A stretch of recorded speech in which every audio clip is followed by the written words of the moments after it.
And a good Saturday morning to you. Welcome once again to Health Matters with Dr. Jim Warner of Warner Chiropractic, located at 4855 East State Street in Rockford, Illinois, in the Manhattan Plaza. And he's been there for a long time. We're going to talk today about something I don't know much about, hiatal hernia, but I will know something about it after a few minutes. Yes, and so will our listeners. Okay. A lot of people, Fred, know that they have a hiatal hernia. And if someone has some of these symptoms, they're probably going to say, hey, I think that's what I've got.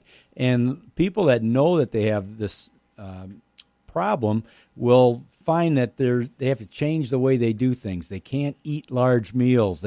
They tend to stay away from going out to eat because it causes problems with their digestive system. So we're going to talk about hiatal hernia, what we can do to help that. And there is a chiropractic solution to hiatal hernias, and you don't have to keep the hiatal hernia. A hernia is simply a weak spot, isn't it? Yes. Well, with a hiatal hernia, usually with a hernia, Fred, there's a tear involved, and there might be a muscle bulge. You might get that around your belly button. You might get that into the groin area and such. That's the type of what we call normal inguinal hernia.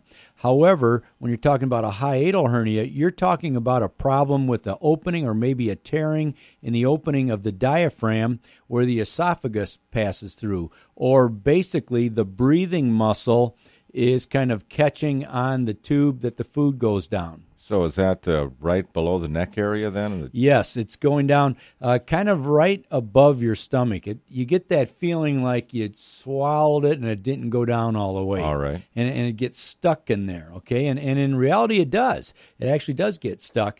And the reason is because this diaphragm muscle is either in spasm, that's holding that esophagus or that food tube shut, or there's an opening there and part of the stomach actually goes back into the area around the esophagus so that the food doesn't pass through well. So a person would know if they had that problem because of the pain involved. Well, yes, Fred. People that have hiatal hernias a lot of times will have to vomit after they eat.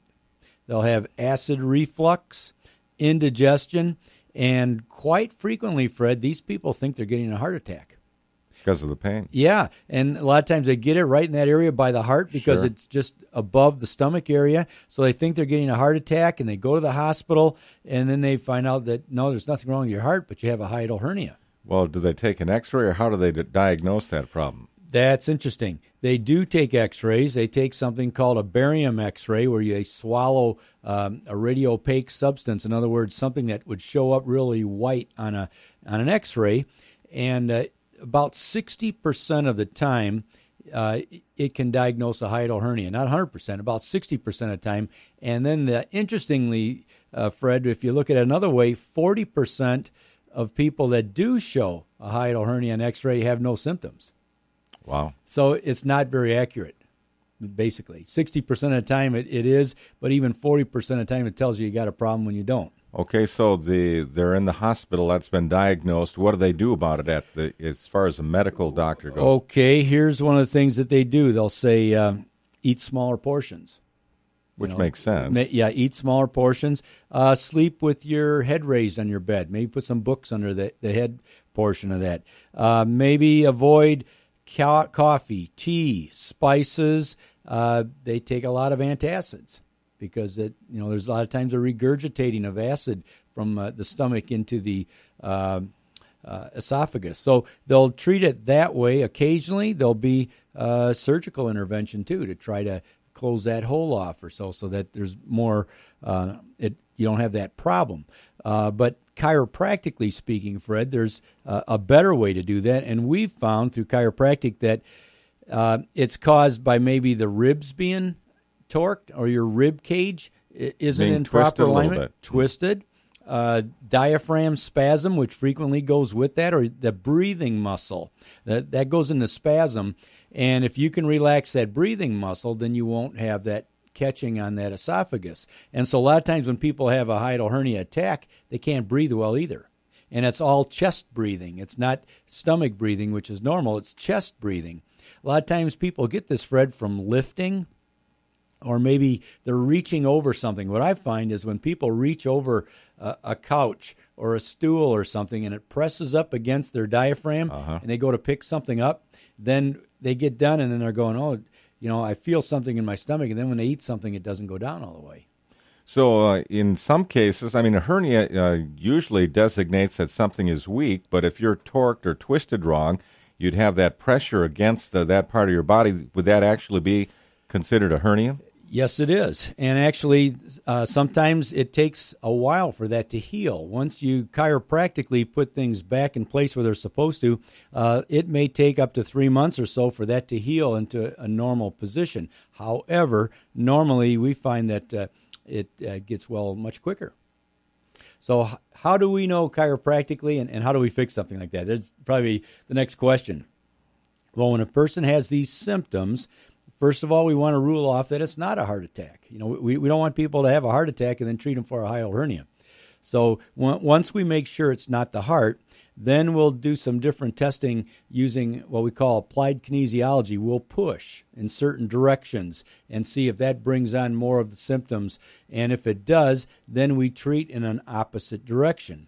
We will test the ribs. We'll see if they're torqued. And if they are, then we will adjust the rib cage into a normal position. We'll check the diaphragm muscles to see if they're in spasm. We have actual adjustments to the diaphragm that relaxes the diaphragm after you put the ribs back in a proper position. So the diaphragm has a muscle. The diaphragm is a muscle. Okay, it is a muscle. It is a muscle. And when you say in spasm, do you mean tightened up? That's it. Okay. It tightens up, and that's why they can't breathe through the stomach. Mm-hmm. They got to lift their chest when they breathe. It's because that diaphragm's not allowing the lungs to fill. So we do that, and then we'll do an actual chiropractic adjustment to the hiatal hernia itself, or to the contents there of the diaphragm. We'll actually pull that diaphragm down and opening up that area, sliding that esophagus through that diaphragm, and then we'll test it to make sure that it's holding correctly, and if it is, then we'll frequently treat the nerves that go to the diaphragm, and then that person will have instant relief. People that have hiatal hernias, 1 minute, 5 minutes later, there'll be an instant relief. It works that quickly. It kind of reminds me of some of the other tenets or principles of chiropractic, because when you have a nerve obstruction, then or a pinched nerve, then you have a problem with a particular organ. But if you have that diaphragm tightened up and you're obstructing breathing, you have to get it working again, and once again you're treating not the symptom but the source of the problem. Yes, we're trying to find the source. And interestingly, Fred, the diaphragm muscle is in the stomach area. Where do you think the nerves to the diaphragm come from in the spine? Well, somewhere in the spine. Somewhere in the spine. That's true. You got that right. Actually, it comes from the neck. Oh, really? Yeah, so someone can have a neck problem, maybe pinch a nerve in the neck, and it affects the diaphragm. And one of the things that we learned when we were studying anatomy and doing human dissection is C3, 4, and 5 keep the diaphragm alive. Wow. And so the third, fourth, and fifth cervical nerve roots send the nerves that go to the diaphragm. So when you're a little fetus developing in your mother, the diaphragm actually grows from the neck and somehow goes down and then sets itself correctly just above the stomach. It actually migrates down, and the nerves follow it down while you're developing. And so if you're having problems with the diaphragm, it can often be from the neck. And, of course, you have to have those nerve pathways open for anything to function properly. But it's interesting. It could be a problem with a twisted rib cage, or it could be a problem in the neck. It could be a similar problem, but with a different source. Absolutely. And so that's why a lot of times when you treat that with antacids, when you treat it with certain things, avoiding certain things, you're not really getting to the cause of the problem. You might be treating the area of involvement because it bothers the stomach, but you might not be getting to the cause of the problem, and that's why chiropractic treatment works so well for this, where other methods don't. So when you're treating something like this, what is the most common symptom you see? Is it a person having trouble breathing, or is it pain there? It's more indigestion, but frequently it's pain there. frequently it's problems with swallowing. It just doesn't go down all the way. And, they may drink water and it gets kind of stuck there. And all of us have maybe had this feeling before, which was maybe from a little spasm there. But people that have this after every single meal, they know what I'm talking about. This is something that responds well, and people out there suffering from that do not have to suffer from that. And, of course, if you were watching TV, they'd give you a purple pill to try to solve that problem. That solves everything, doesn't it? Evidently. Well, we don't have any purple pills at Warner Chiropractic. If people are looking for purple pills, they're going to have to go somewhere else. But we will do our best to help hiatal hernias. Well, if a person has a problem like that and it hasn't been diagnosed, I'm sure that you'd be able to help them find if that is the problem. Yes.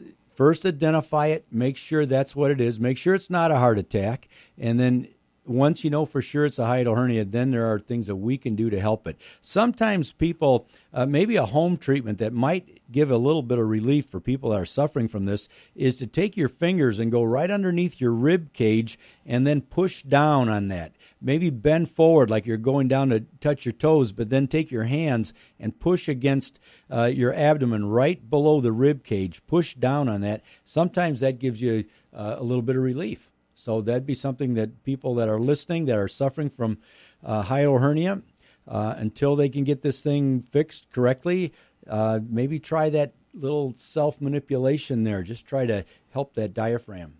I know you have a website. www.warnerchiro.com.